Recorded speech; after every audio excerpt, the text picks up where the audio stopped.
వృషభ రాశి వాళ్లకు ఈ వారం స్థిరత్వాలు కలిసి వస్తూ ఉంటాయి. ఎంత కష్టపడితే అంత ప్రయోజనాలు పొందుతూ ఉంటారు.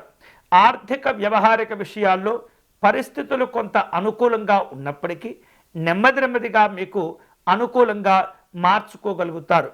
నూతనమైనటువంటి పెట్టుబడులు పెట్టడం లేదా శక్తికి మించినటువంటి నిర్ణయాలు తీసుకునేందుకు ఈ వారం ఎక్కువగా ప్రాధాన్యత ఇస్తూ ఉంటారు. కార్యక్రమాల్లో పనుల్లో ప్రశాంతంగా వ్యవహరిస్తూ ఉండాలి. శాంత స్వభావంతో వ్యవహరించడం ద్వారా ఎన్నో రకాల సమస్యలను మీరు అధిగమించుకోగలుగుతారు. కుటుంబ పరంగా అనుకూలంగా ఉంటుంది.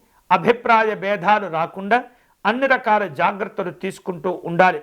వ్యాపార వ్యవహారాలను నిర్వహించేటప్పుడు ప్రణాళికలతో కూడినటువంటి వ్యవహారాలు ముందుకు తీసుకువస్తూ ఉండాలి.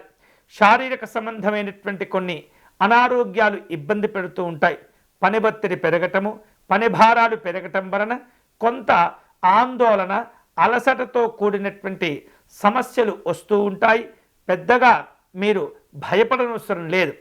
ఇక రాజకీయపరమైనటువంటి కార్యక్రమాల్లో ఈ వారం జాగ్రత్తలు తీసుకోవాలి. సాంఘిక జన సంక్షేమ సంబంధమైనటువంటి కార్యక్రమాల్లో పాల్గొంటారు. స్త్రీలు తమ ఆరోగ్యాలను జాగ్రత్తగా కాపాడుకోవాలి.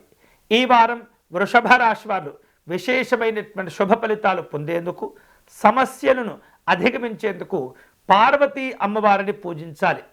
పార్వతీ అమ్మవారికి కుంకుమ పూజను నిర్వహించటము, పేదవారికి పాలు, పెరుగు, వెన్నను దానం చేయటం మంచిది.